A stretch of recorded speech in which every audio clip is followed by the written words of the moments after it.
The last part of Chapter 8 deals with something called producer and consumer surplus. So go ahead and draw yourselves a supply and demand curve. Label your price where price normally goes, and then we're going to call this area here A and this area here B. And what we're saying is when we calculate what we call consumer surplus, our goal is to look above the price line and to the left of the demand curve and figure out where that area is. So I'm just going to highlight that area in blue. And so given the information on this graph, we would say that consumer surplus is area A. When we try to look at producer surplus, your decision rule, your rule for that is to look below the price line and to the left of your supply curve, or this orange area that I'm circling or making a box around right now, and we would say that producer surplus is area B. And what we're saying here, when we talk about consumer surplus, what we're saying is that along this demand curve, all the way up here, consumers are willing to pay higher prices for that product. That's what this demand curve is illustrating. However, they don't have to pay this higher price. They only have to pay this price here. So we get to count this whole thing as savings. So if we were going to talk about consumer surplus in one word, we would call it savings. For producer surplus, what this supply curve is saying is that there are producers willing to supply at this low price down here, but they don't have to. They get to have this price up here. So we would say that this area for producer surplus is what we call profit.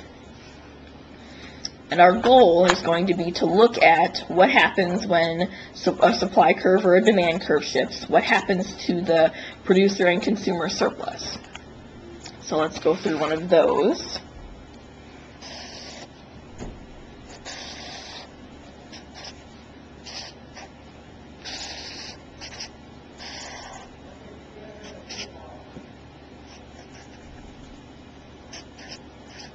And it's going to be important to remember for when we're talking about consumer and producer surplus and putting those on graphs, not to put in a quantity line. This is the only time where you wouldn't do that, and it will confuse you when we start moving things.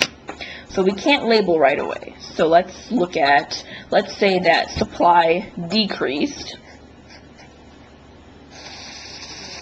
We drew ourselves a new supply curve in there, and now we have a new price line. And now what we're going to do is we're going to label all these areas with letters. And so we would say, if I wanted to know the difference between, let's say the government was going to implement a policy that was going to decrease supply. The government wants to see who's that going to help and who's that going to hurt. So we're going to look before and after. We're going to compare what happens to consumer surplus, producer surplus,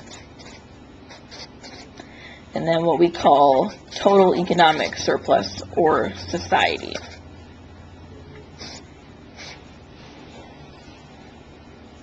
So our consumer surplus before the shift is going to be where our black lines are. So our lines would be looking above the price line and to the left of demand. And sometimes it helps to kind of cordon off everything that you don't need to look at and see what letters you can see. And in this case, we can see A, B, and C. Producer surplus, if I get rid of everything up here, we can see D and E. And to get total economic surplus, we add everything up. And then in the second one, for after, we're going to look at our new supply curve and totally forget that this one's here. So our new supply curve, if we're going to look at consumer surplus above the price line, and my finger's in the way, alright, we can only see A. Below the price line and to the left of supply, we can only see B and D. And so as a whole, we would have A plus B plus D. And then the next YouTube video is going to show us how we draw conclusions from this.